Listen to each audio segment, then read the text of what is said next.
Bismillahirrahmanirrahim. Assalamualaikum warahmatullahi wabarakatuh. Malam ini kita lanjutkan live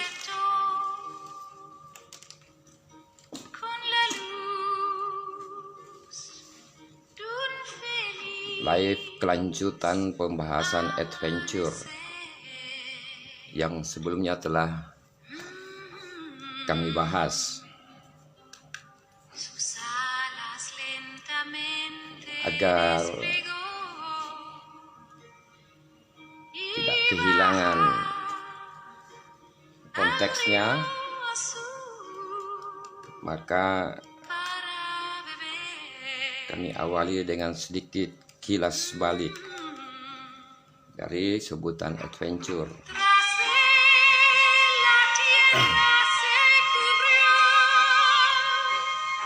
Di adventure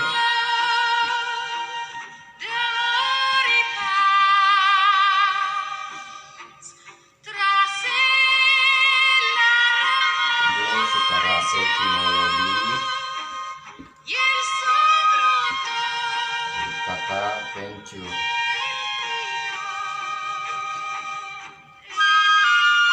berarti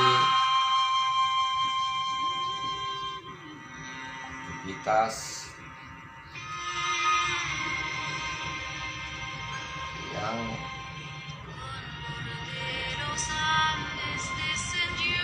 mengandung resiko.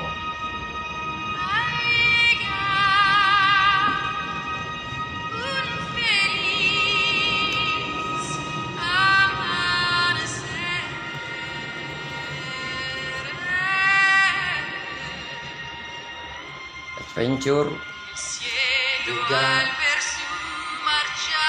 bagian dari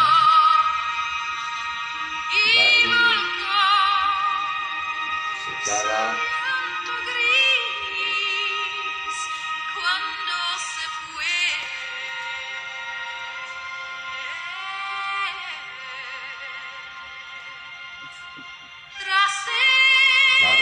ilmu pengetahuan.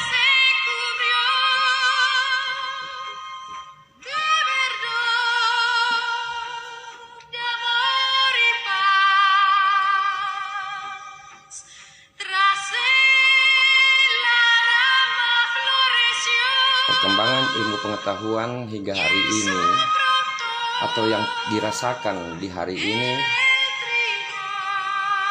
tidak terlepas dari sebutan kata adventure. Sehingga adventure itu bagian dari sejarah ilmu pengetahuan itu sendiri. Bahkan menjadi bagian dari kehidupan manusia.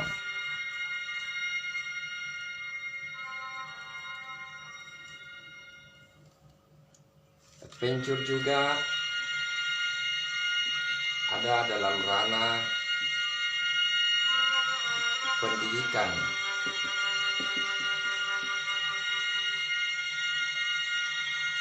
Karena adventure bagian dari ilmu pengetahuan, bahkan hal yang bersejarah dalam ilmu pengetahuan, dan ilmu pengetahuan punya kaitan dengan pendidikan, maka adventure berada dalam ranah pendidikan.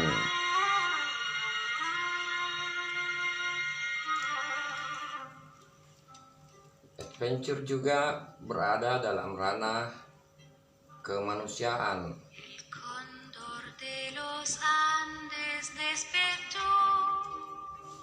Karena tujuan pendidikan itu diperuntukkan untuk manusia, maka adventure itu juga berada dalam ranah kemanusiaan.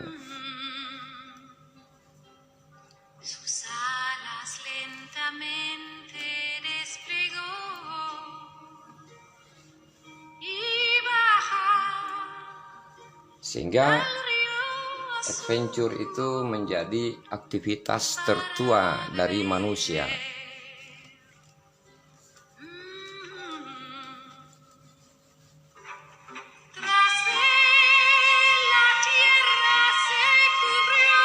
adventure,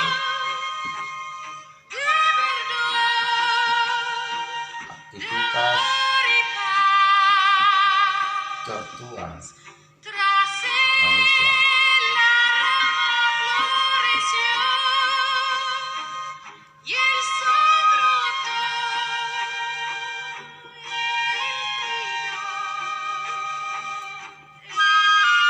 Sehingga sebutan adventure tidak dapat dilepaskan dari proses berkehidupan manusia.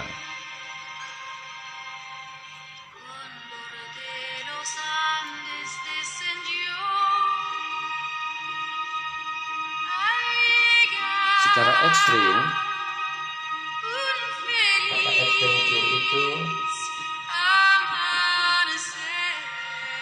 diperuntukkan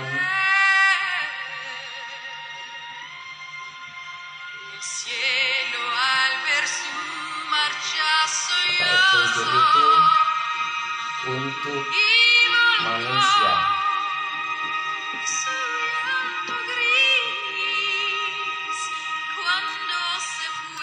Adventure itu untuk manusia gitu. Kalau mau lebih tegas kita bikin pembanding. Adventure untuk manusia, bukan untuk binatang.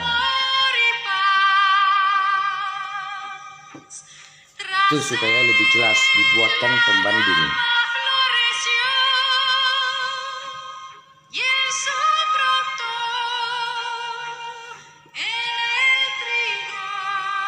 Ini pengertian makna.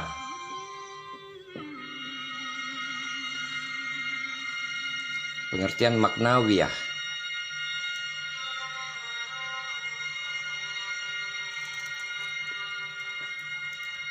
Seseorang beradventure untuk mengenal, mengerti, memahami, menyadari diri manusianya. Jadi ujungnya untuk sadar diri manusianya.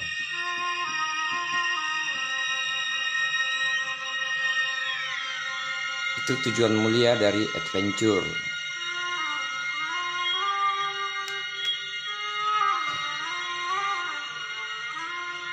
Jadi aneh lah kalau ada orang yang menggunakan sebutan adventure tetapi tidak punya kesadaran diri manusianya. Itu aneh.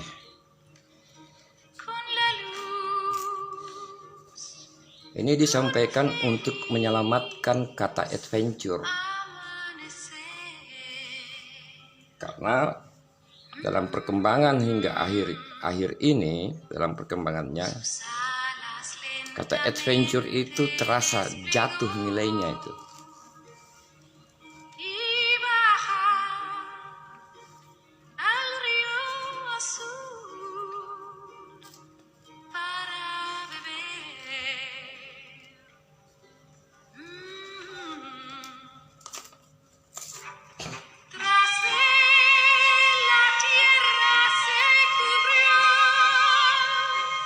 Jadi adventure, saya ulangi, adventure itu aktivitas tertua dari manusia.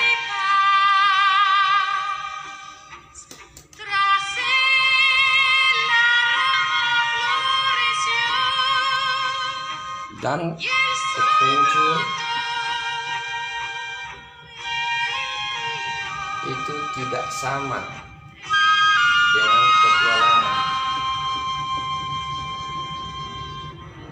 Adventure tidak sama dengan petualangan.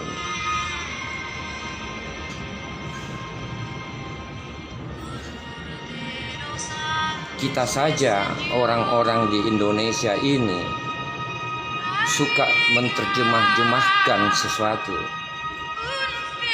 Padahal terjemahan itu tidak sesuai dengan keberadaan yang diterjemahkan itu. salah satu arti petualangan itu tukang bohong.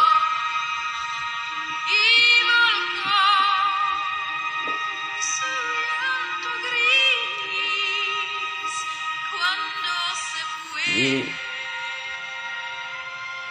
kalau kita mau menggunakan satu istilah, dipelajari dulu dengan baik asal usul istilah yang mau kita gunakan. Kita harus berhati-hati di situ. Jangan latah ikut-ikutan. Tidak baik itu.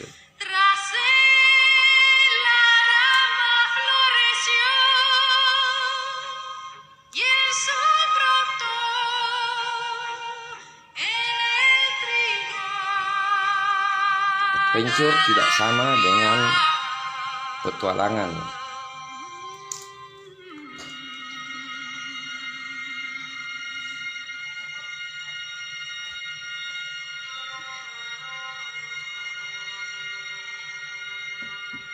Ini positif.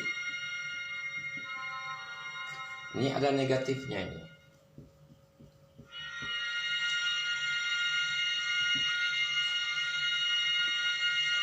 Makanya ada dalam ungkapan-ungkapan di Indonesia ada ungkapan petualangan politik, itu negatif.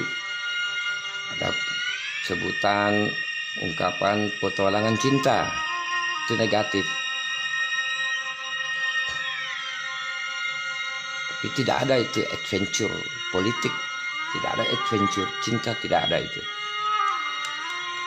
Jadi jangan suka menerjemahkan sesuatu. Kita yang harus mempelajari pengertian murninya, pengertian aslinya.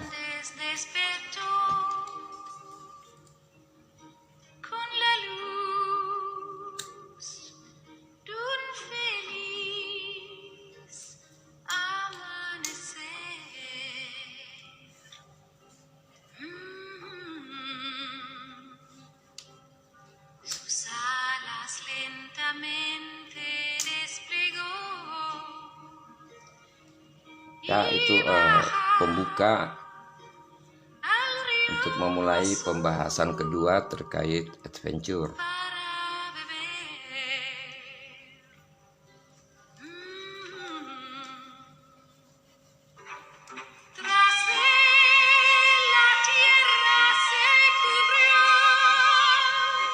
Adventure aktivitas tertua manusia. Aktivitas apa itu yang tertua bagi manusia?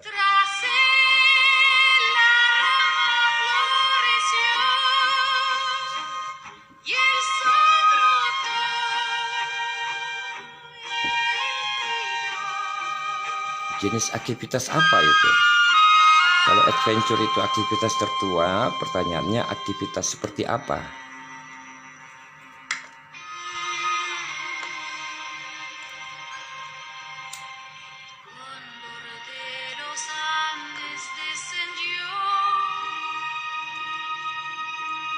Jenis aktivitas manusia yang tertua itu itulah yang dikenal dengan sebutan mountaineering.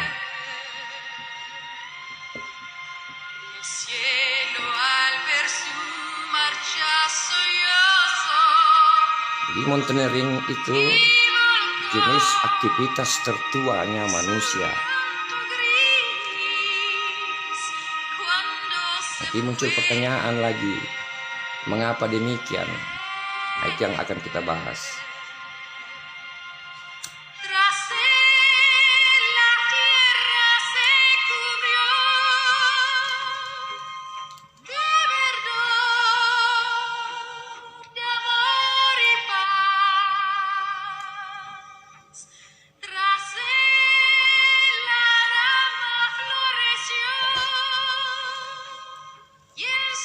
Live malam ini lagu latar yang kami gunakan berjudul El Condor Pasa.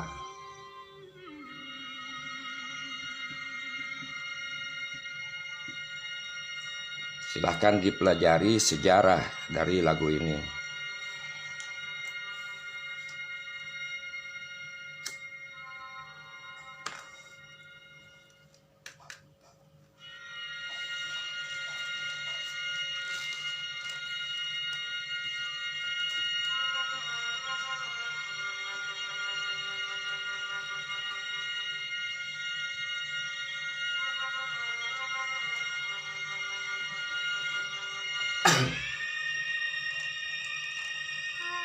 Jadi jenis aktivitas tertua manusia yaitu mountaineering.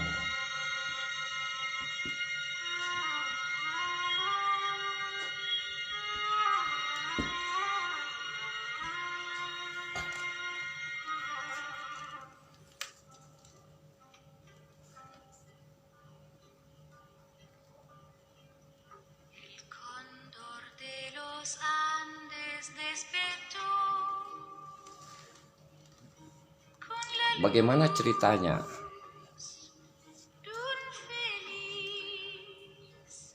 Kita tahu bahwa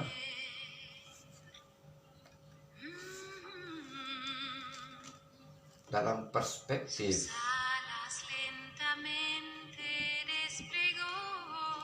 geologi,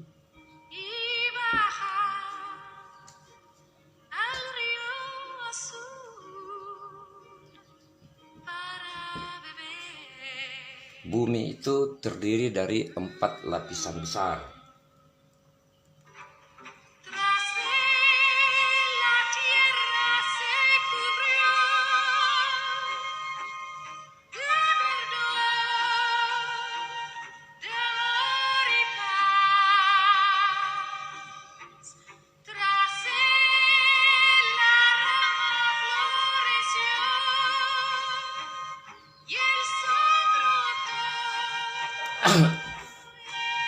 Jadi bumi ada 4 lapisan utama.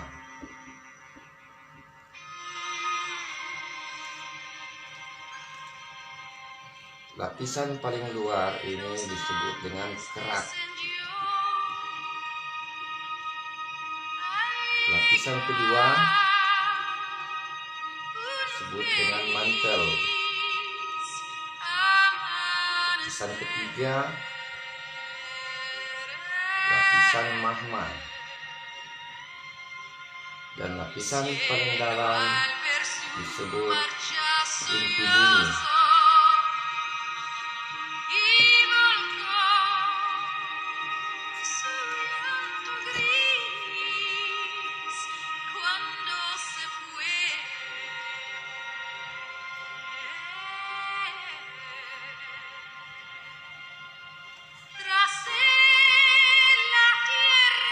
Seorang adventurer punya kewajiban untuk memahami hingga menyadari tentang hal ini.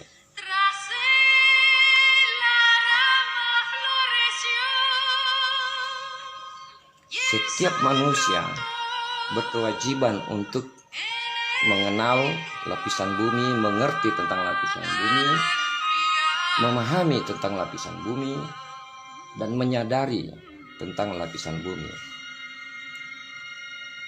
Mengapa demikian? Karena manusia itu hidupnya di bumi. Jadi kenali tempat hidup mulai dari bumi.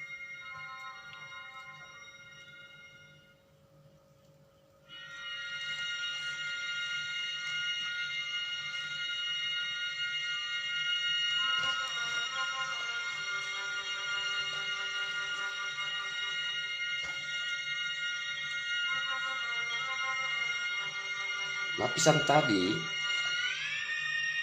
secara praktis kita gambar 4 lapis ya.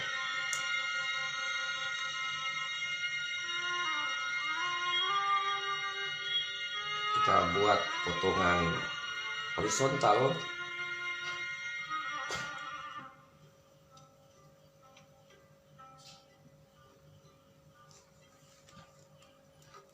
Ini lapisan kerak,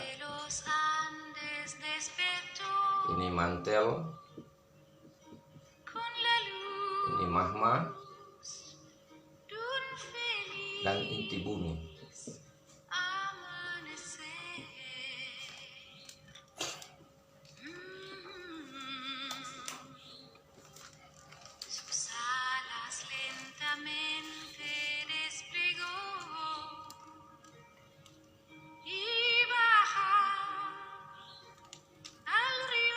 Di atasnya kerak ini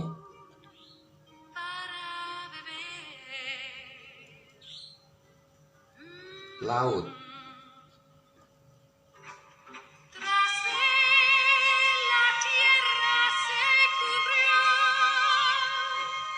Samudra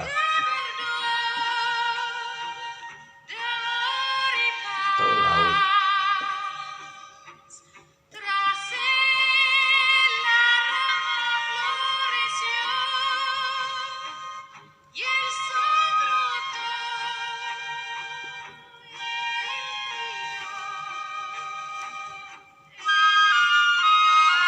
Mahma di dalam bumi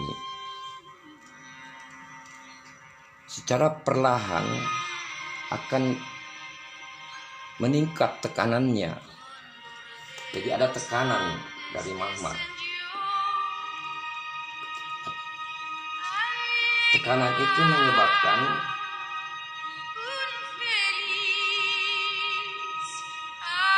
lapisan kerak ini terangkat.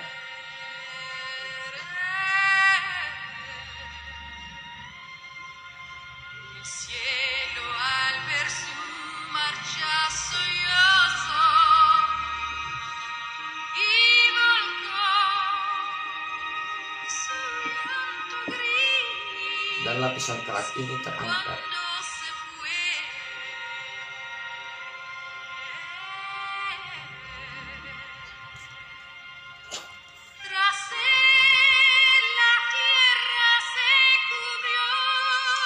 Akibat adanya tekanan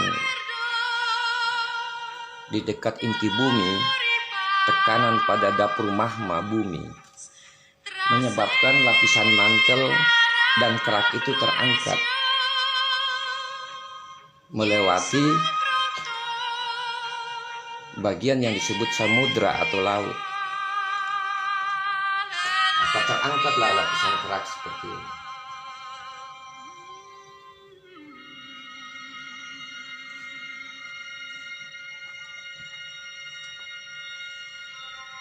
Ini yang kemudian kita sebut dengan gunung.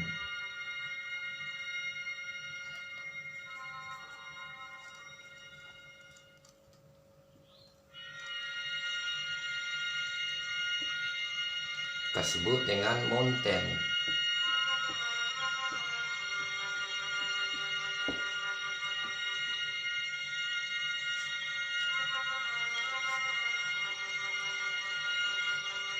Jadi yang disebut mountain itu dihitung mulai dari lapisan mantel dan kerak hingga muncul di permukaan laut. Itu yang disebut gunung.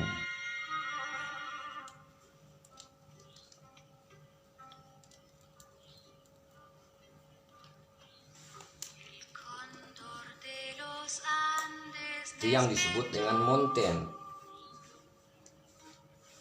Jadi mountain hitungannya dari bagian tertinggi hingga masuk ke lapisan kerak, bahkan ke bagian mantel. Sebagian ilmuwan menghitung mulai dari inti bumi malah. Itu yang disebut mountain.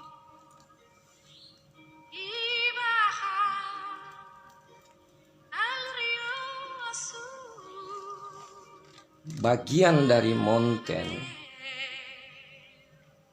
yang ditempati oleh manusia untuk hidup, bagian dari mountain di atas permukaan laut yang ditempati oleh manusia, atau bagian ini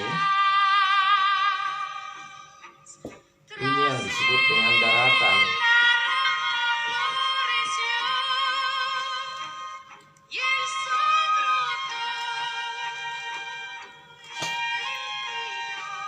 Jadi mountain atau gunung itu terhitung dari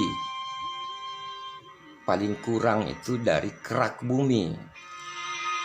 Di atasnya lapisan mantel, mulai dari lempeng samudra sampai muncul di permukaan laut ke bagian tertingginya disebut mountain. Sementara bagian dari mountain atau bagian dari gunung yang kita tempati itu disebut dengan daratan.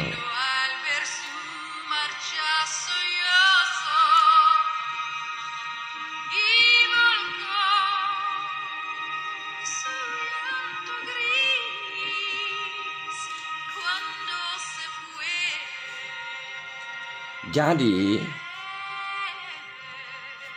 yang harus dipahami, ketika yang digunakan selama ini mengukur ketinggian gunung di atas permukaan laut, sesungguhnya itu bukan ketinggian gunung, itu ketinggian dari daratan.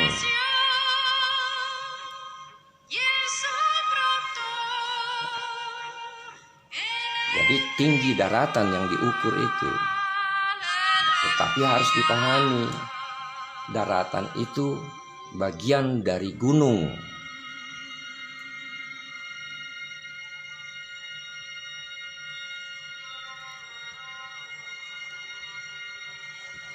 Kemudian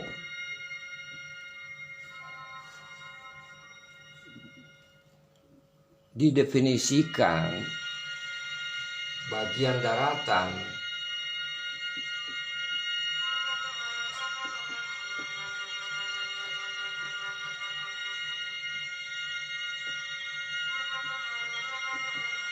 bagian tertinggi dari daratan itu disebut simbol gunung.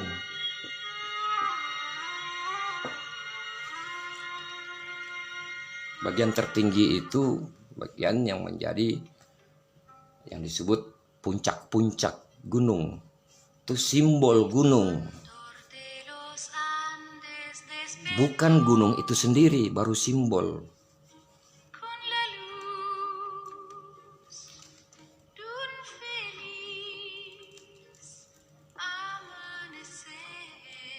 Coba bayangkan jika air laut itu diturunkan hingga 1 meter tingginya, maka kita mulai mengerti di situ.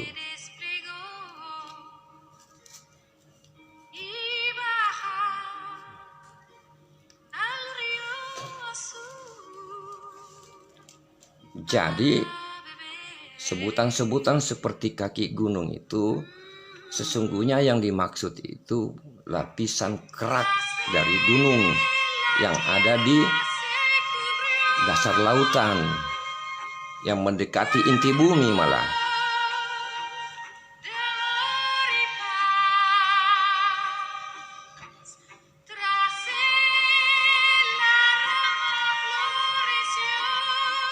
Ini penting untuk dipahami agar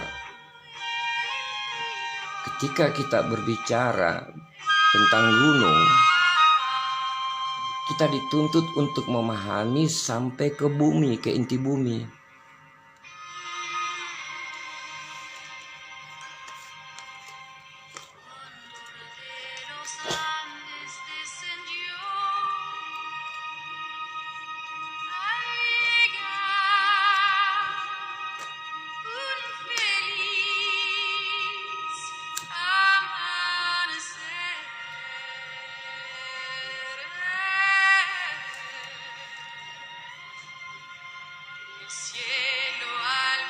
Bagian dari gunung yang ditempati manusia disebut daratan. bagian tertinggi dari suatu daratan itu disebut simbol gunung.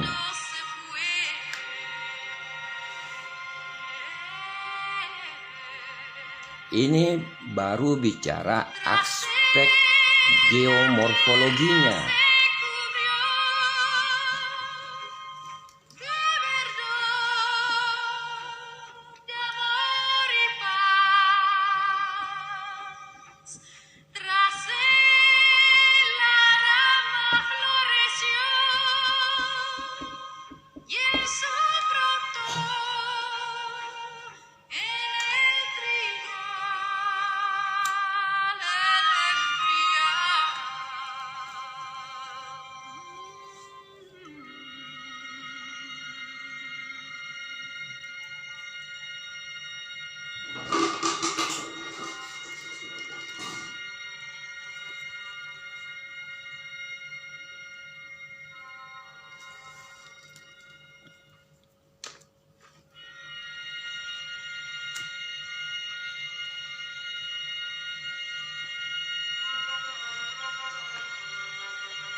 Karena manusia hidup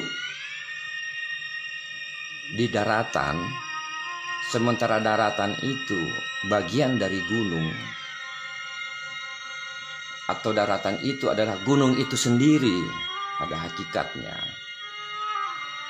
Dan manusia hidup di daratan, maka bahasa lainnya manusia itu hidupnya di gunung.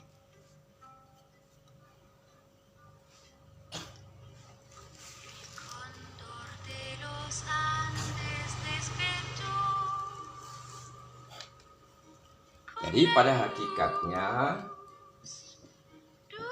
manusia itu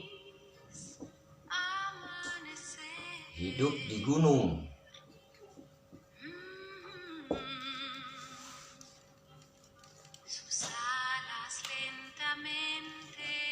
Mulai dari permukaan laut, bagian terendah dari daratan, hingga bagian tertinggi dari daratan, itu gunung semua. Jadi pada hakikatnya manusia itu beraktivitas di gunung, yang diinjak itu gunung.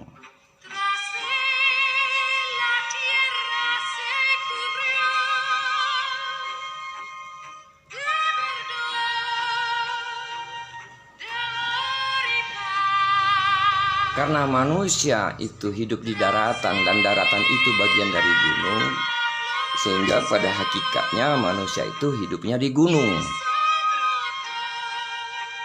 Karena manusia itu hidup di gunung, maka dengan sendirinya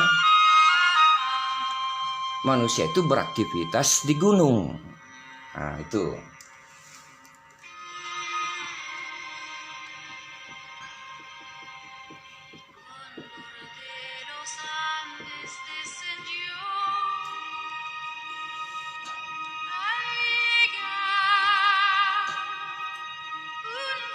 Ketika manusia pertama kali ada di bumi ini dan secara real beraktivitas di gunung, itu yang menjelaskan aktivitas tertua manusia itu di gunung. Itu yang menjelaskan jenis aktivitas tertua manusia itu di gunung. Maka mountaineering merupakan aktivitas tertua. Jenis aktivitas tertuanya manusia itu mountaineering. Mudah dipahami itu.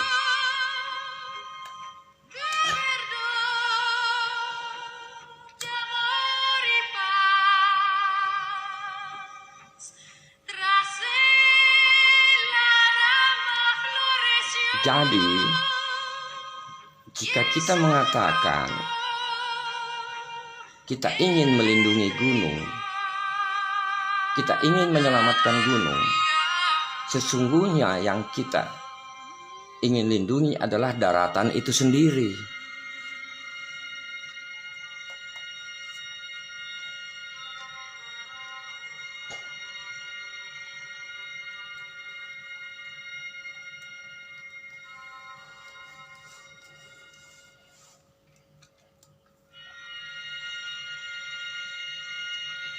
Saya ulangi, jika kita mengucapkan ingin melindungi gunung, maka sesungguhnya yang dimaksudkan itu adalah kita ingin melindungi daratan. Jika kita tidak ingin gunung rusak, yang kita maksudkan itu adalah kita tidak ingin daratan itu rusak.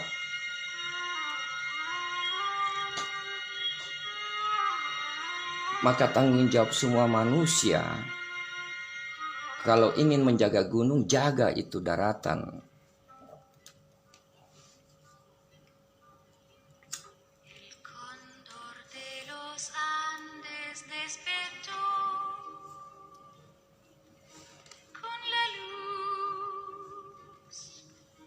Pertanyaan muncul, mengapa harus dijaga? Mengapa jangan dirusak itu daratan?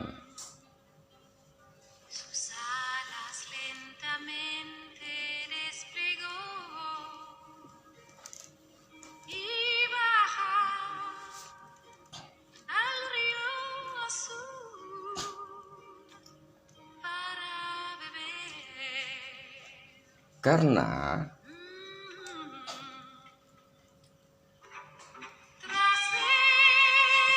manusia itu hidup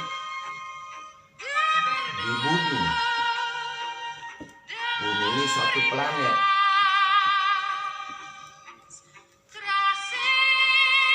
Manusia butuh bumi untuk hidup.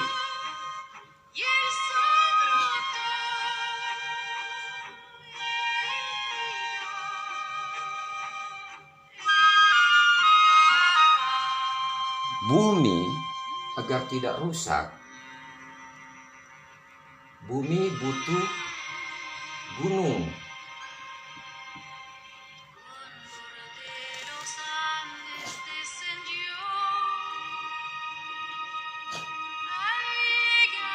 Gunung agar tidak rusak,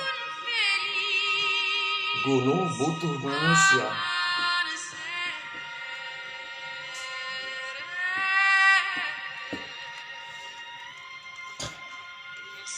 Seperti ini lingkarannya.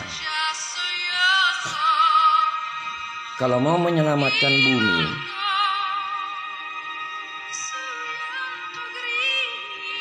pelihara gunungnya. Memelihara gunung itu artinya jangan dirusak daratan.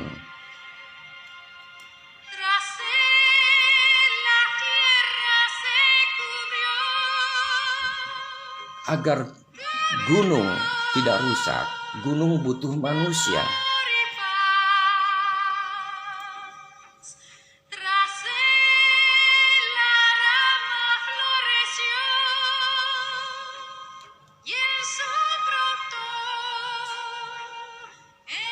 Jika manusia rusak, maka gunung akan rusak. Jika gunung rusak, maka bumi lambat laun akan punah. Jika bumi punah, maka manusia punah.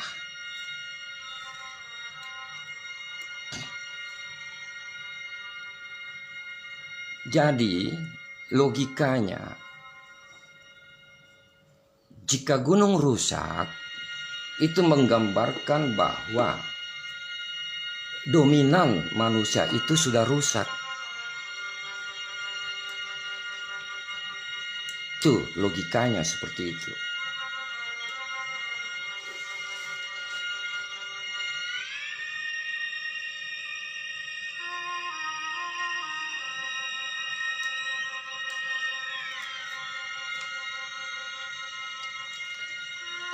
Banyak orang sibuk berbicara tentang nasionalisme,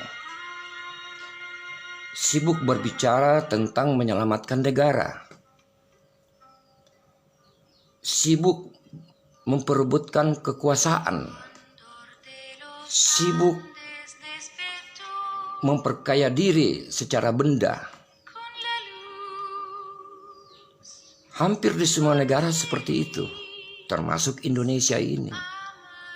orang-orang di Indonesia sibuk bicara nasionalisme, sibuk bicara tentang negara, sibuk memperkaya dirinya dengan harta benda. Tetapi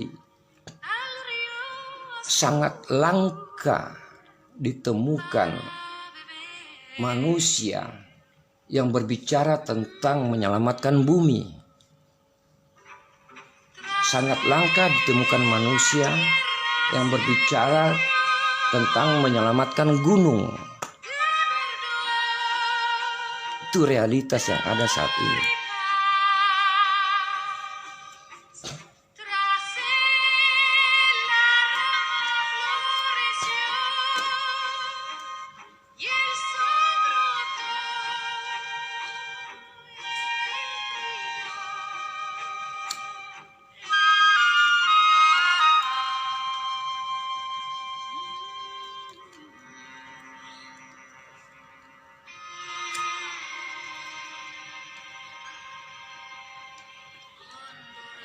Nanti bagian ini kita akan perdalam di pembahasan ekologi politik.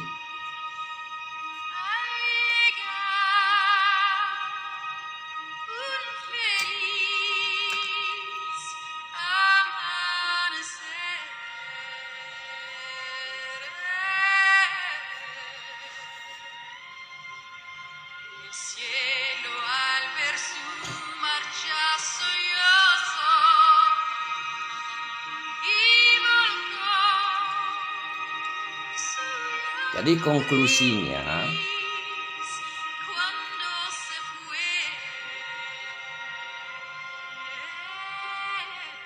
manusia itu secara real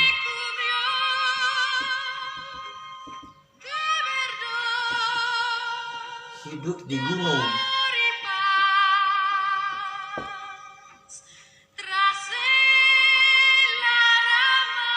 Tempat kita beraktivitas, yang kita injak ini, tempat kita membangun rumah macam-macam, kita membuat jalanan dan sebagainya. Seluruh aktivitas itu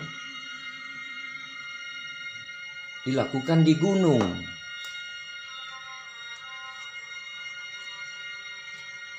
Secara real kita itu hidup di gunung. Yang kita injak ini gunung.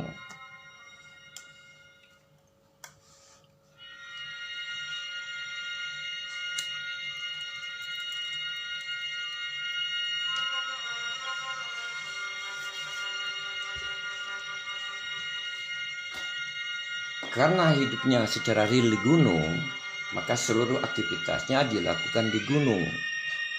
Itu yang menjelaskan jenis aktivitas tertua manusia itu di gunung. Jenis aktivitas manusia itu disebut aktivitas mountaineering.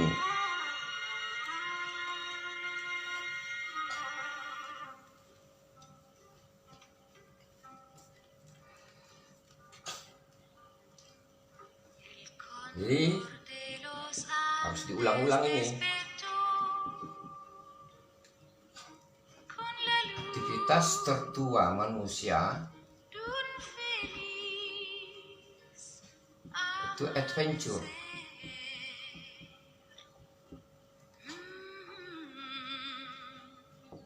Jenis adventure tertua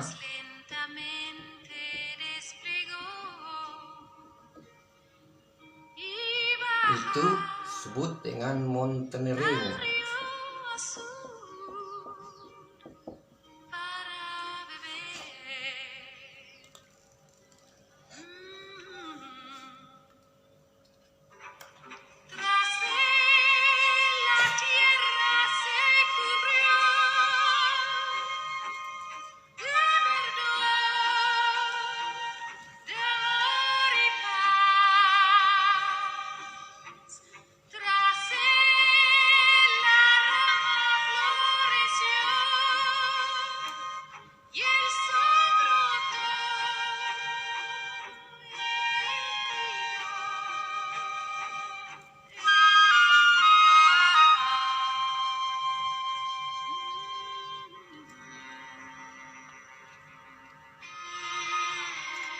Tetapi hal seperti ini tidak semua orang tahu.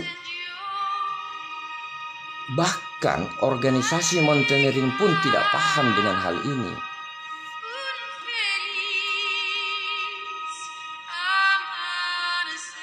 Bahkan mereka yang mengatakan diri pendaki gunung versi Indonesia itu juga tidak paham dengan hal ini. Bahkan pemerintahnya juga tidak paham dengan hal ini.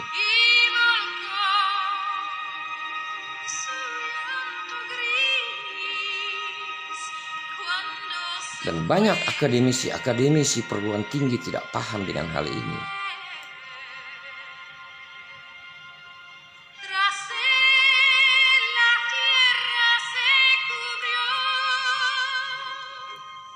Riset-riset terkait hal ini justru banyak dilakukan di Amerika Selatan, di Amerika Latin.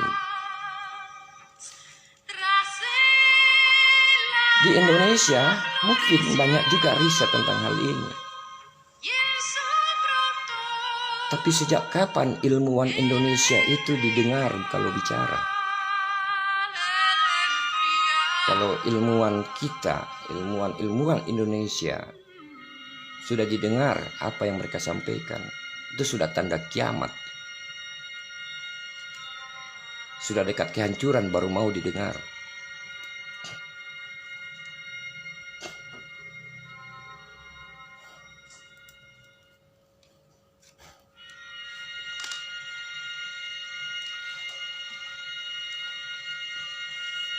Kenapa mereka tidak didengar, para ilmuwan itu? Karena sistem yang ada sekarang itu sibuk dengan dirinya, sibuk bagaimana memiliki kekuasaan, sibuk bagaimana bisa kaya raya, sibuk bagaimana bisa senang hidupnya. Seperti itu semua orientasinya. Hampir tidak punya rasa peduli terhadap bumi ini yang kian hari menuju kehancuran.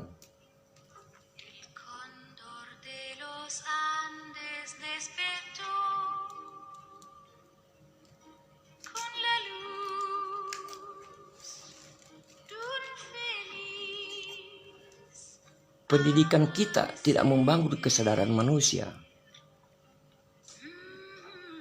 Konsep-konsep pendidikan kita tidak lebih dari tempat-tempat kursus.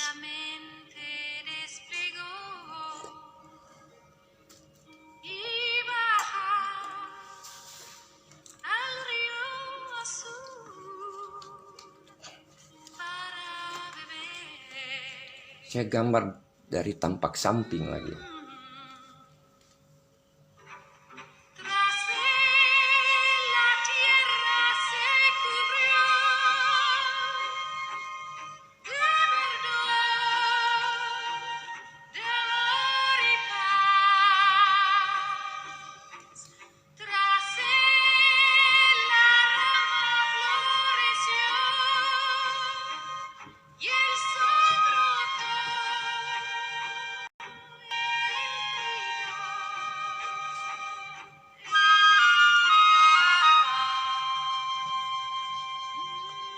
Ini makin jelas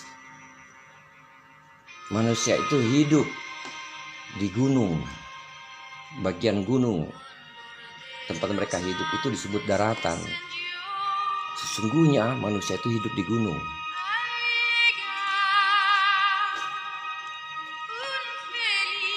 Nanti kemudian daratan ini untuk kepentingan ilmu pengetahuan seperti ekologi baru dibagi-bagi. Dataran rendah, dataran tengah, dataran tinggi.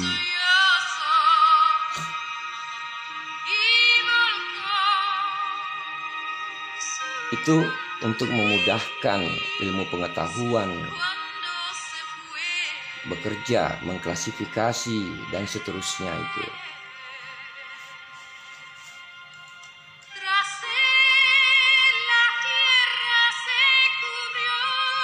Kita terperangkap dengan Sebutan-sebutan itu dataran rendah, dataran tinggi, dataran tengah. Ada orang yang hidup di dataran rendah di bibir pantai. Ada yang hidup di dataran tengah, ada yang hidup di dataran tinggi. Kemudian mengalami reduksi lagi. Ada yang tinggal di pesisir pantai, ada yang tinggal di gunung. Akhirnya, hal yang paling hakiki bahwa kita tinggal di gunung itu lambat laun terlupakan. Sehingga kita tidak melihat lagi tempat tinggal kita itu sebagai suatu sistem yang sangat besar.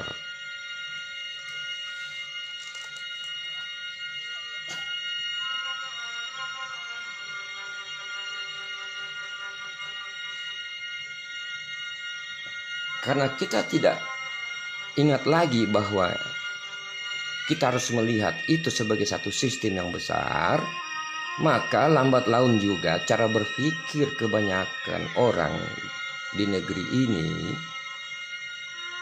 cara berpikir yang tidak sistem, bukan pola berpikir sistem yang ada di kepalanya.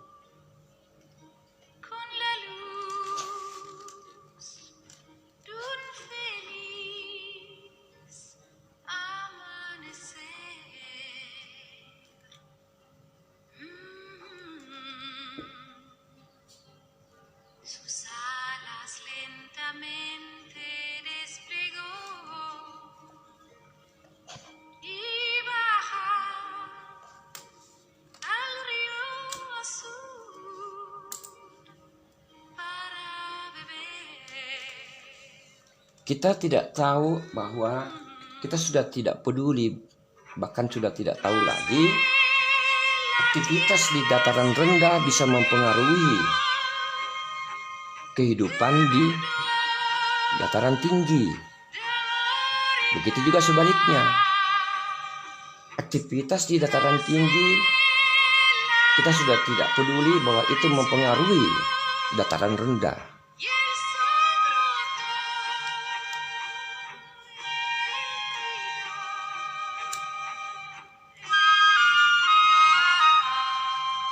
Orang-orang di negeri ini dengan pemerintahnya tidak punya kesadaran tentang hal itu.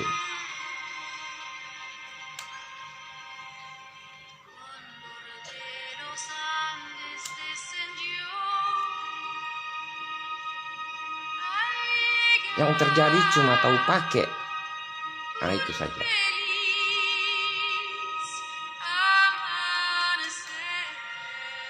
Asal hidup saja.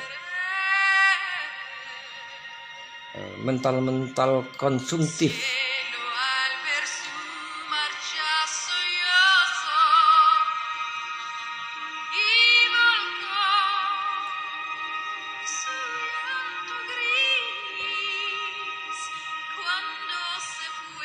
Yang lebih parah lagi, sebutan lahan itu berbahaya itu.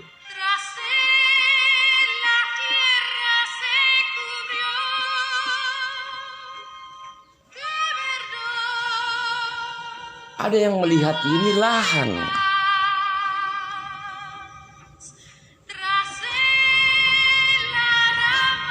Itu berbahaya itu. Kalau gunung sudah dilihat sebagai lahan, itu tanda-tanda makin dekat dengan kehancuran itu. Gunung ya gunung gitu.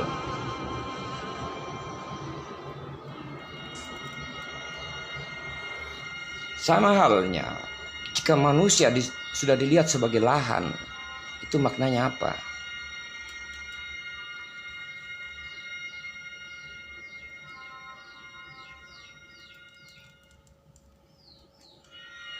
Aktivitas di ketinggian mempengaruhi bagian yang terendah. Aktivitas bagian rendah mempengaruhi bagian yang tinggi. Aktivitas di luar mempengaruhi bagian yang dalam. aktivitas di dalam akan mempengaruhi yang di luar. Itu cara melihat sebagai satu sistem.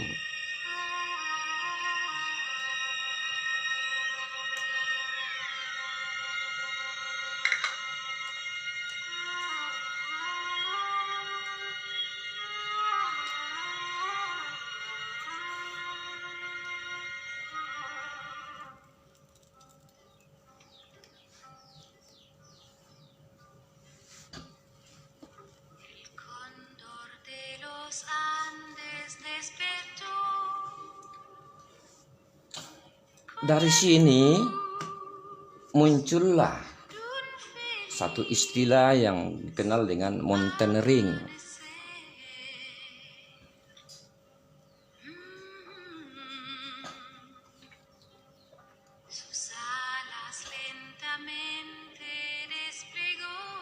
Hanya mountaineering membatasi mulai dari bibir pantai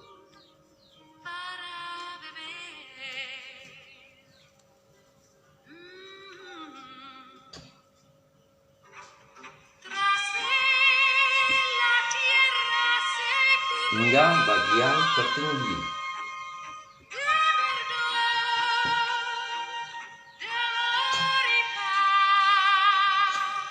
Mulai dari bibir pantai hingga bagian tertinggi ini yang menjadi ruang lingkup dari mountaineering.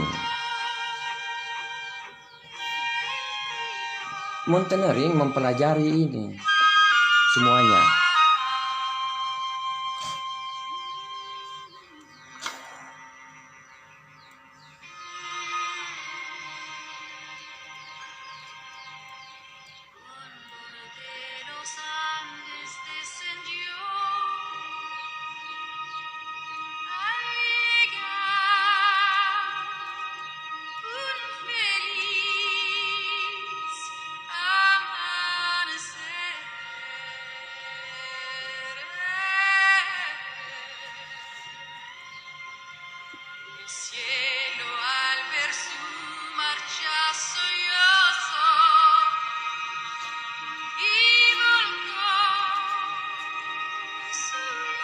Berdasarkan pembagian ini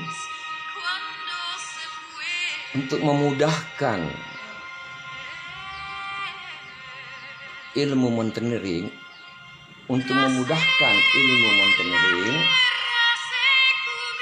maka bagian ini sepanjang ini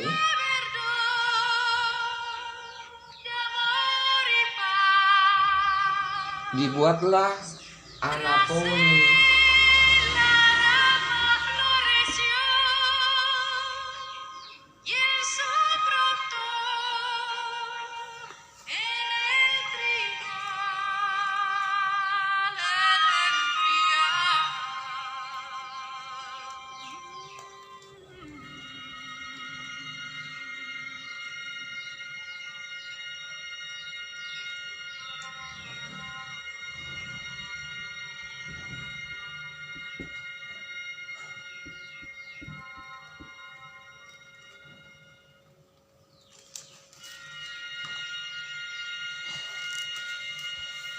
Itu hanya untuk memudahkan kerjanya ilmu mountaineering.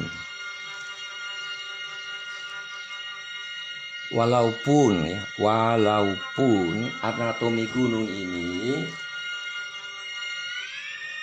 lebih kepada landscape.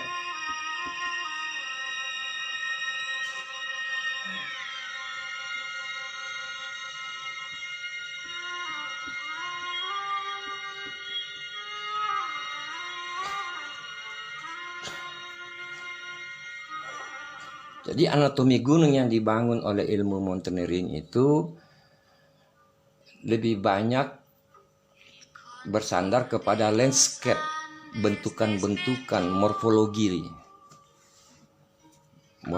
dari gunung. Lebih tepat kita sebut landscape-nya.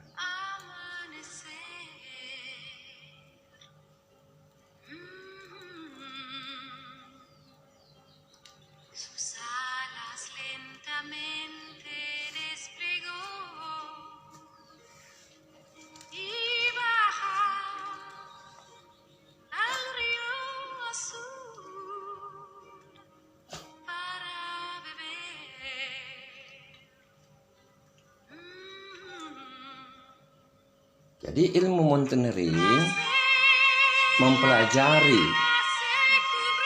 bagian gunung yang disebut daratan, bagian gunung mulai dari bibir pantai sampai titik tertinggi dari satu daratan.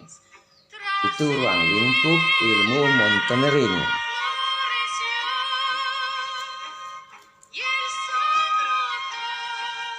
Jadi mountaineering itu nama ilmu.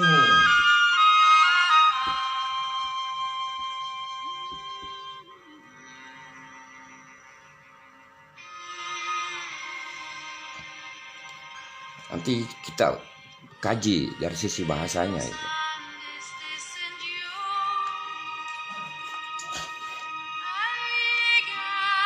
Berdasarkan anatomi gunung, dalam hal ini landscape, maka muncullah klasifikasi.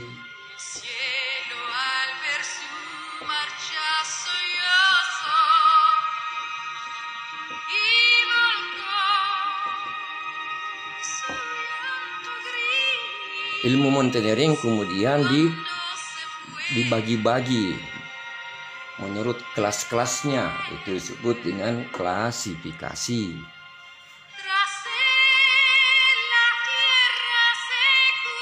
Klasifikasi ilmu mountaineering. Lebih tepatnya seperti itu, bukan klasifikasi mountaineering tapi ilmu mountaineering. Karena ini aktivitas keilmuan juga.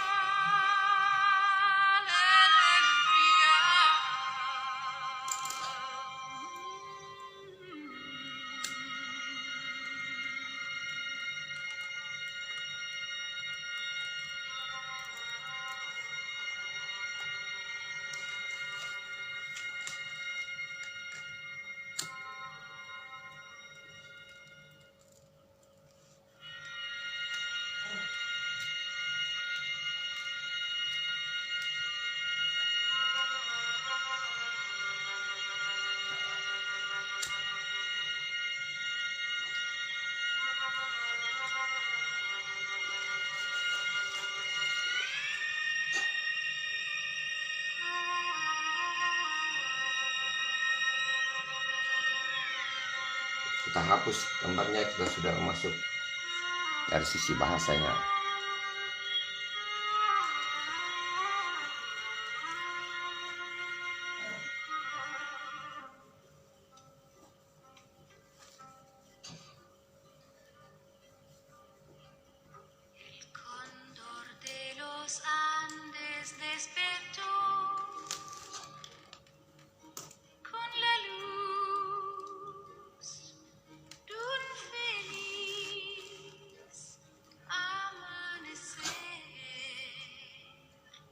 Jadi mountaineering itu nama ilmu mountaineering.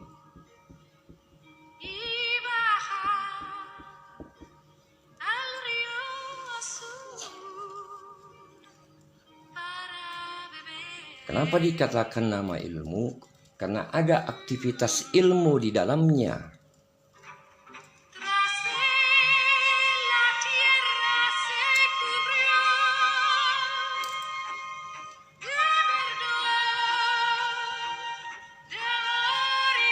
Kemudian ilmu mountaineering ini untuk memudahkan kerjanya ilmu mountaineering itu sendiri, dibuatkanlah klasifikasi.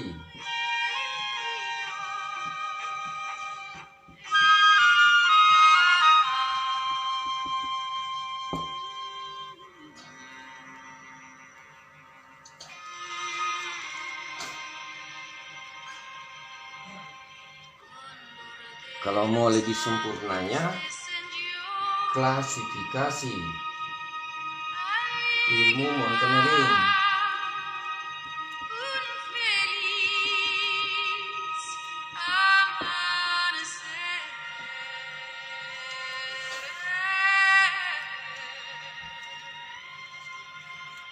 Tetapi klasifikasi ini sekali lagi jangan lupa pembagian menurut landscape, menurut morfologi mountain.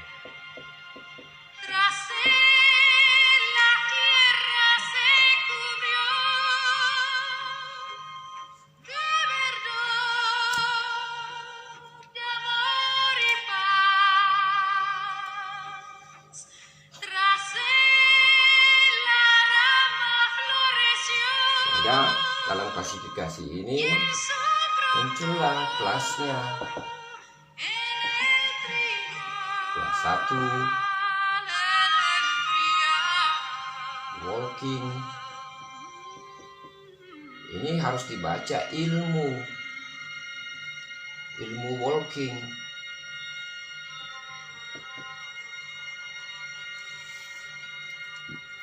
Secara harfiah berjalan. Tapi seperti apa itu berjalan? Ilmu berjalan itu yang bagaimana?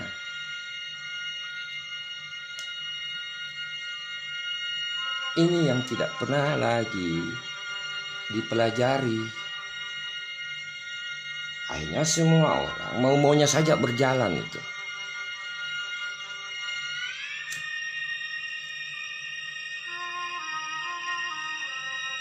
Orang sudah tidak peduli bagaimana seharusnya menempatkan kakinya di atas tanah. Jalan saja. Dia sudah tidak peduli tentang etika menginjakkan kaki di atas tanah. Orang sudah tidak peduli adab menginjakkan kaki di atas tanah.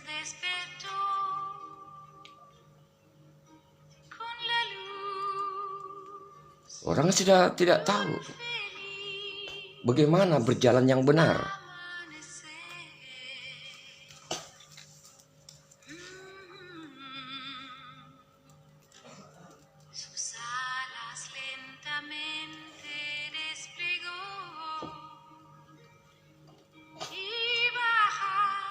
Free walking, muncul hill walking.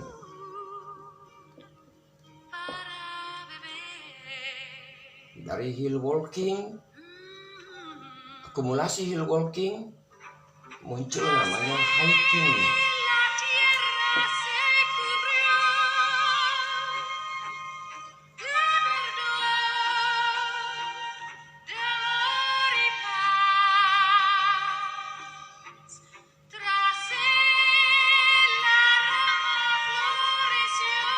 Walking, hill walking dan hiking itu satu paket itu. Punya kaitan. Tapi kelas seperti scrambling lain lagi.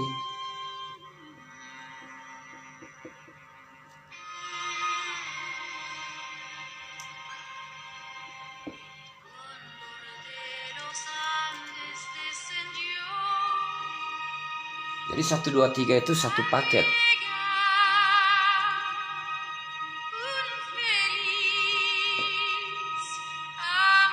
Sementara scrambling dan rock climbing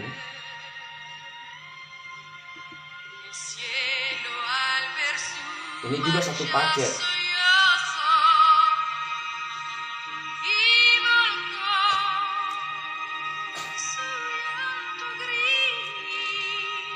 Baru kelas yang terakhir ice climbing atau snow climbing.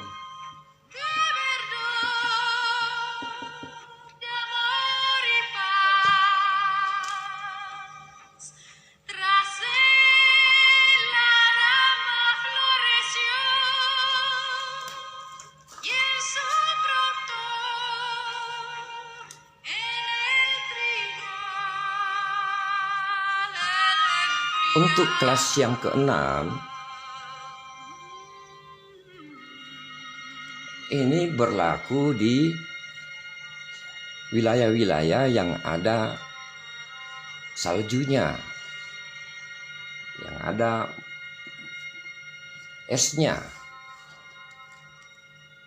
atau di wilayah subtropis. Jadi kelas ke-6 ini hanya banyak di subtropis.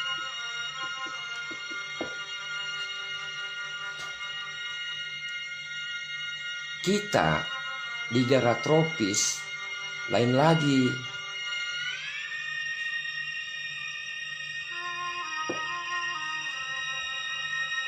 Kalau kita lebih tepat, mountain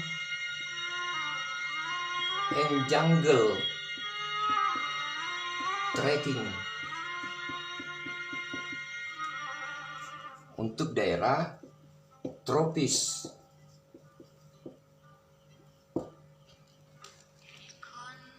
Jadi kalau mau lengkapnya, tropic mountain and jungle trekking untuk daerah Khatulistiwa atau daerah tropis.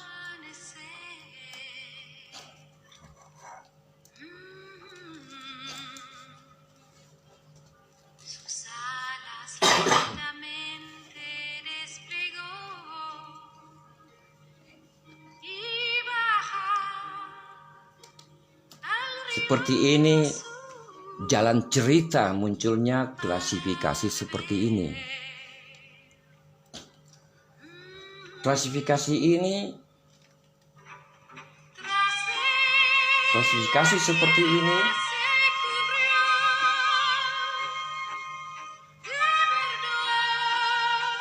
ditetapkan di Taman Nasional Yosemite di Amerika. Makanya disebut dengan Yosemite Decimal System.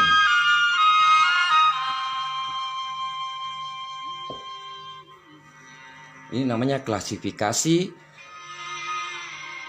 YDS atau Yosemite Decimal System, dan hingga hari ini masih digunakan ini.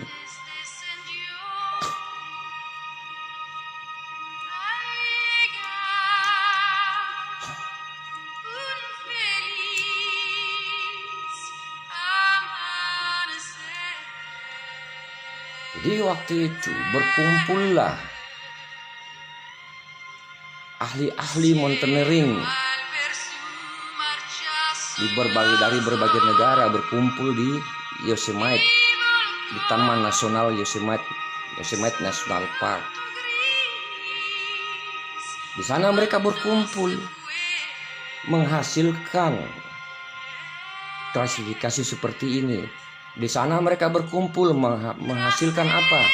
Suatu keilmuan. Di sana mereka berkumpul menghasilkan banyak ilmu, banyak pelajaran. Dan itu ditetapkan di wilayah Taman Nasional. Pertanyaannya, di Taman Nasional Indonesia ketika orang-orang berkumpul menghasilkan apa? Apa yang dihasilkan orang-orang ketika berkumpul di Taman Nasional di Indonesia? Itu pertanyaan renungan di situ itu.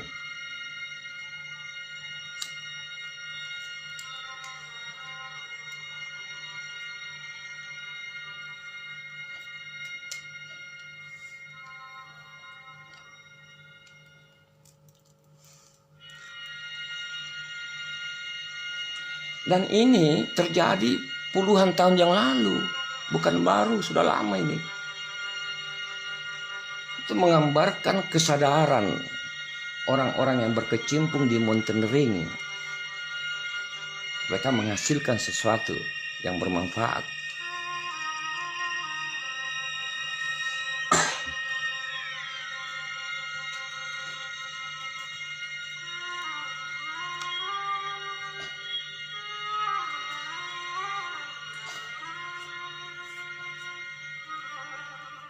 Saya tidak urai satu persatu ya, secara detail ini.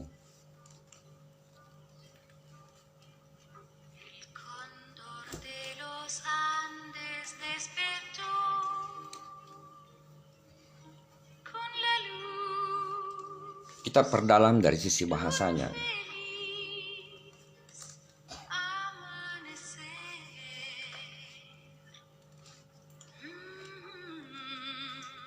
Kita buka satu-satu dari kata mountain ring.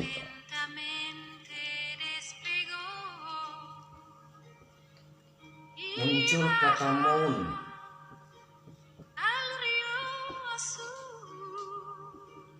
Muncul kata mountain.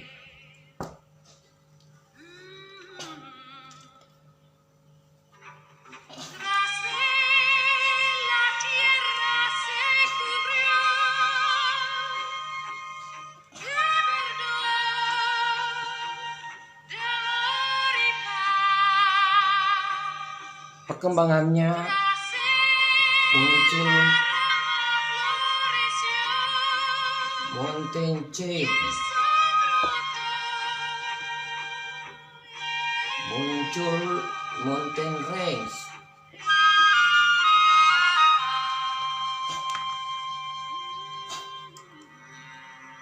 muncul montaining,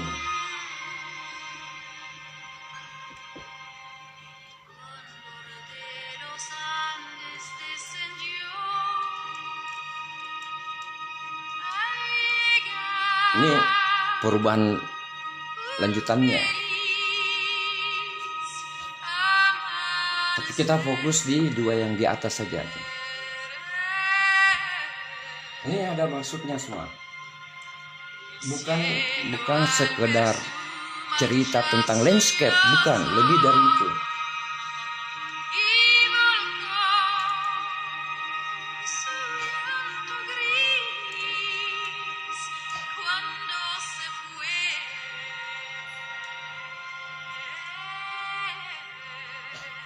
Ini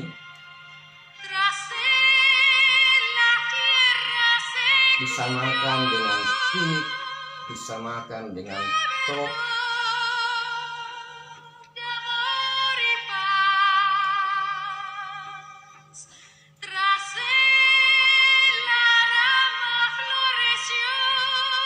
kalau mau pahami ini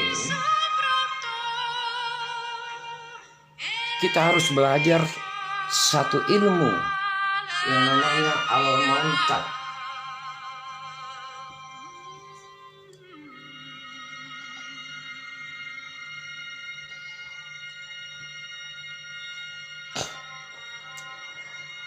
Boleh jadi kata mountain itu serapan dari al-mantak dalam bahasa Arab itu.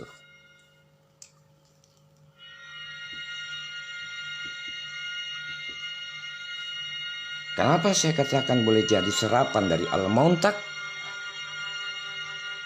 Itu terkait sejarah 700 tahun Islam mewarnai Eropa.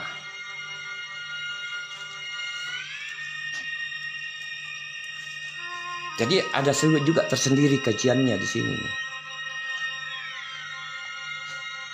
Yang kita bahas ini keilmuan yang muncul dari wilayah Eropa, Amerika.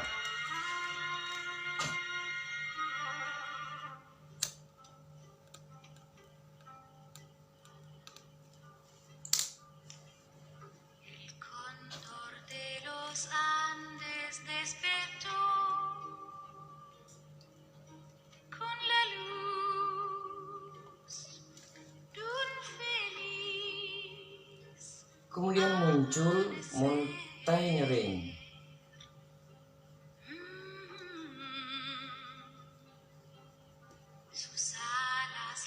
Dari sisi bahasa ini menggambarkan aktivitas.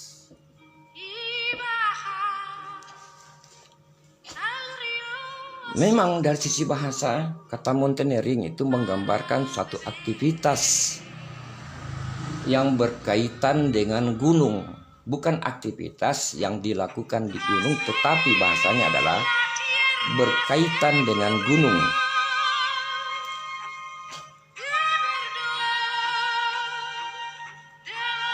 Sehingga umumnya dipahami sebagai suatu aktivitas yang dilakukan yang berkaitan dengan gunung. Mountaineering suatu aktivitas yang dilakukan di gunung atau yang berkaitan dengan gunung. Kata aktivitas itu harus dipahami sebagai ada aktivitas ilmu di dalamnya.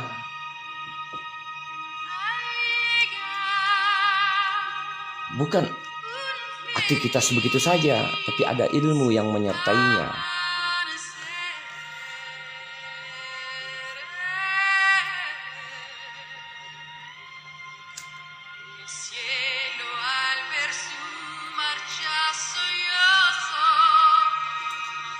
Walaupun ini hanya sebatas morfologinya, baru pada sebatas geomorfologi mountain. Mau lebih mudahnya baru sebatas landscape.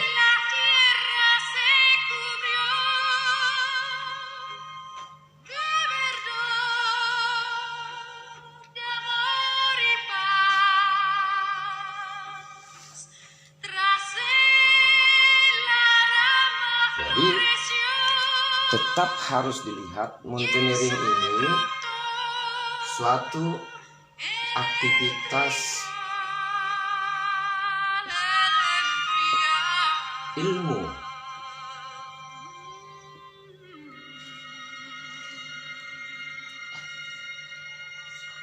Mereka yang menguasai aktivitas ilmu mountaineering itu disebut mountaineer.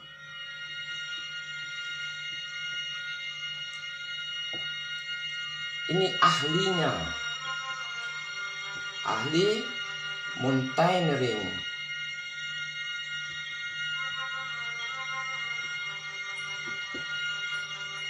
Jadi mountaineer itu seseorang yang menguasai ilmu keilmuan mountaineering.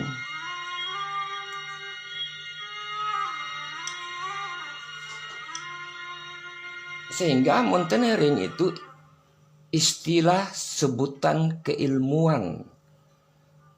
Mountaineer juga itu istilah atau sebutan keilmuan.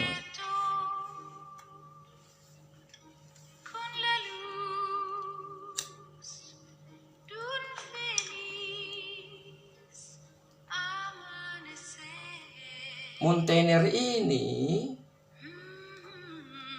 kemudian diterjemahkan ke dalam bahasa Indonesia menjadi pendaki gunung.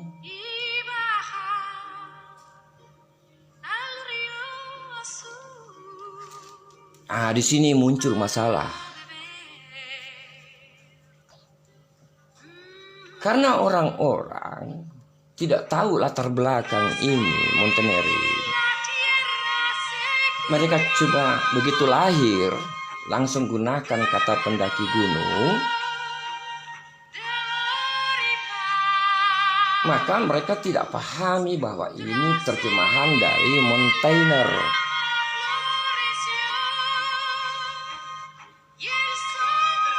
Sehingga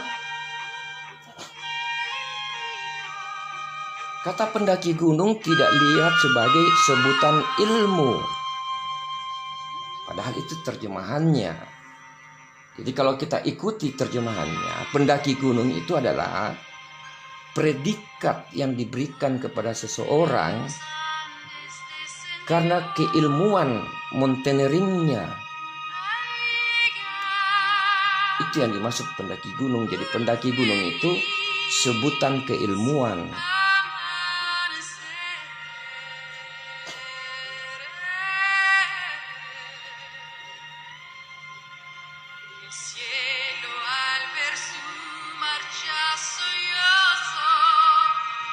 Tapi yang terjadi realitas saat ini tidak begitu. Mereka pahami pendaki gunung sebatas pengertian kamus bahasa Indonesia yang menulis pendaki gunung itu orang yang mendaki gunung.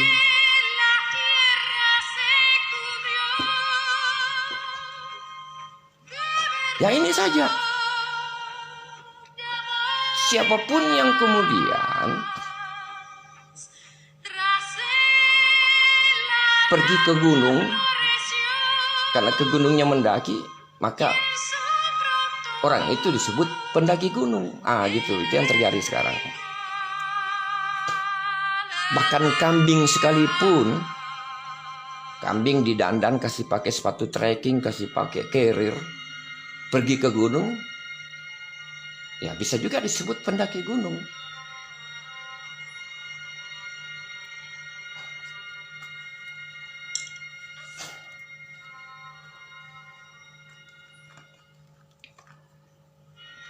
Apakah kamus bahasa Indonesia salah? Tidak.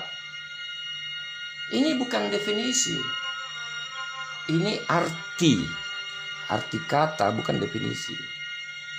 Kalau kemudian ini dikaji mendalam, dicari definisinya, kita akan muncul di sini. Di Montaigne itu sendiri. Apakah semua orang yang ke puncak-puncak gunung itu adalah pendaki gunung?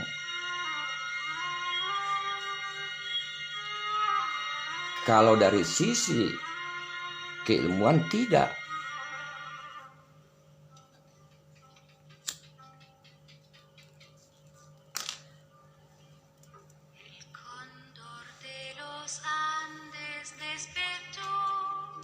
Pemahaman seperti ini tidak diketahui oleh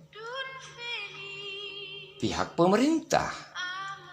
Tidak diketahui oleh pengelola wilayah seperti kehutanan, tidak paham dengan hal ini. Mengapa mereka tidak paham? Karena mereka tidak mau belajar. Mereka menganggap keilmuan mereka itu sudah luar biasa. Seperti itu yang terjadi. Kenapa mereka tidak paham? Karena mereka terlalu sombong untuk belajar.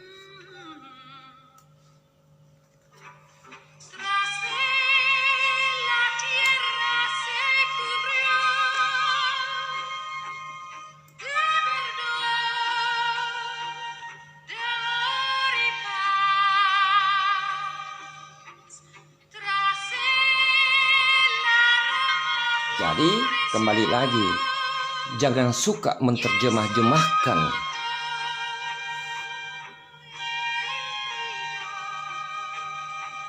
Kalau kita gunakan keilmuan Montaigne, kita disiplin dengan istilah-istilah asing. Kalau bahasanya bahasa Inggris, kita harus pelajari bahasa Inggrisnya itu. Seperti itu. Dalilnya sama juga ketika mempelajari Al-Quran seperti itu. Jangan pahami Al-Quran dengan terjemahan.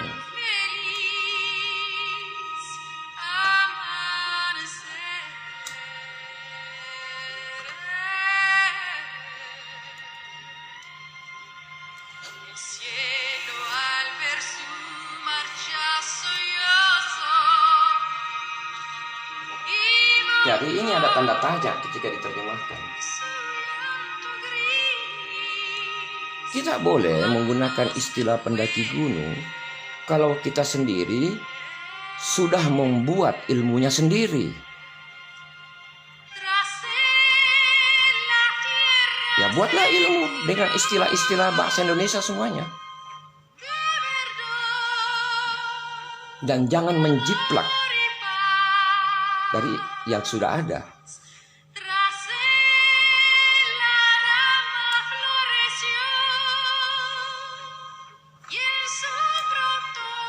Akhirnya istilah mulia dari Montaigne,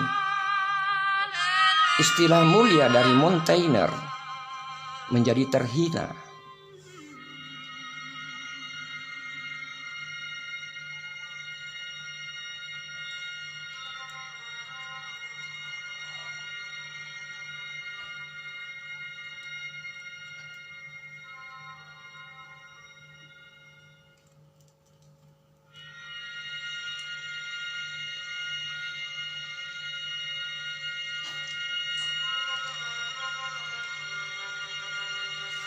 saya rangkum kembali ya. Ini baru pembahasan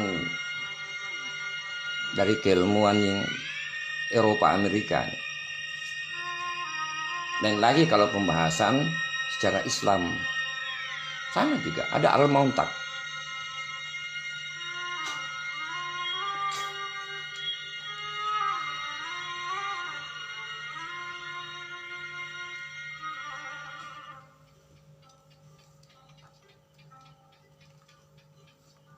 Jadi mountaineering itu nama dari satu keilmuan.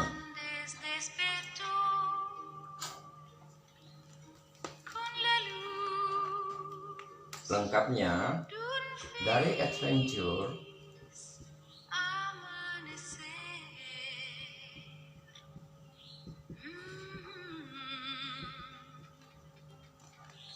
kalau mau ditulis lengkap adventure mountaineering.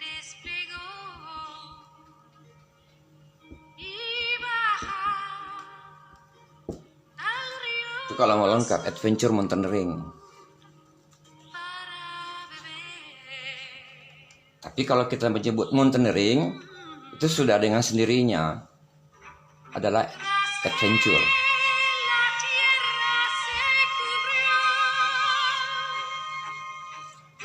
Ini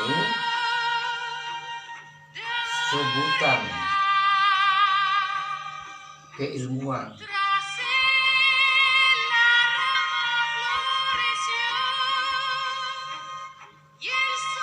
Dari sini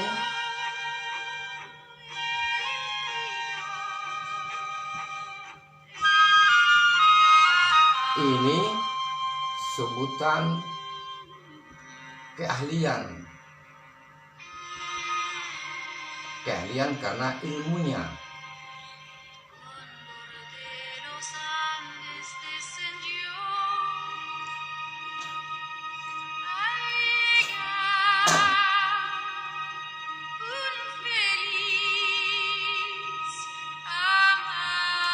Kemudian diklasifikasi ilmuannya. Jadi klasifikasi ini harus dilihat juga sebagai klasifikasi ilmu. Ada ilmu walking, ada ilmu hill walking,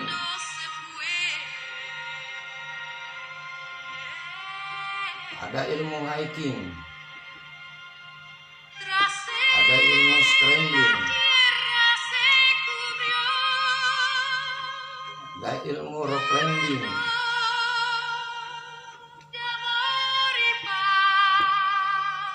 ada ilmu ice and snow climbing. Tentunya kata climbing di ice dengan snow itu berbeda maknanya. Kemudian secara khusus kasih bintang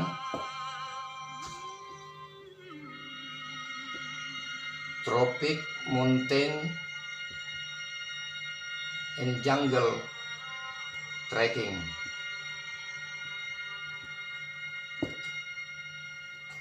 Bagian terakhir ini tidak ada, ini saya yang perkenalkan untuk kita di daerah tropis harusnya seperti itu. Tropic and jungle.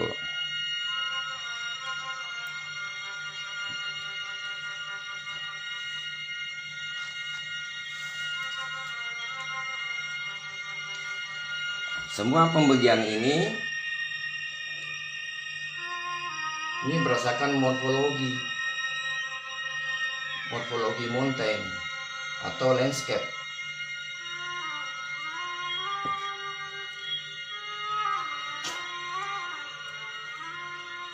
Jadi seseorang bisa disebut mountaineer jika menguasai keseluruhan ini, baru disebut mountaineer. Kalau mau diterjemahkan sebagai pendaki gunung, seseorang hanya bisa disebut pendaki gunung kalau menguasai seluruh keilmuan ini. Kalau tidak menguasai keilmuan ini, tidak bisa disebut pendaki gunung. Lalu apa namanya kalau tidak menguasai tapi sering ke gunung? Tidak ada istilahnya. Bilang saja orang suka berkeliaran. Karena kata petualangan itu salah satu pengertiannya orang yang suka berkeliaran.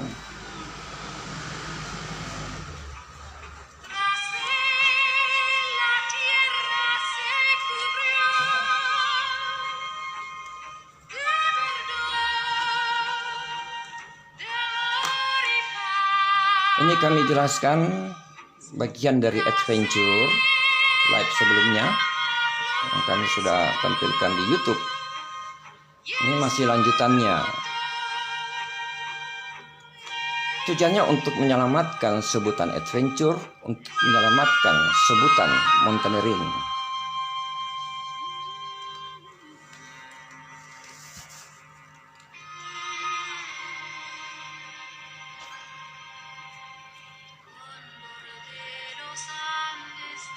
Kira untuk live malam ini saya batasi di sini saja dulu, ya, karena pembahasan ini sesungguhnya sangat panjang. Nanti kita lanjut lagi untuk bagian ketiganya. Bagian pertama tentang adventure, bagian kedua adventure mountaineering, bagian ketiga masih terkait dengan adventure mountaineering.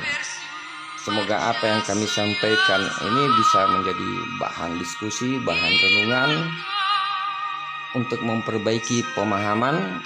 Kalau pemahaman sudah baik, maka kita bisa melakukan sesuatu untuk menyelamatkan gunung. Wassalamualaikum warahmatullahi wabarakatuh.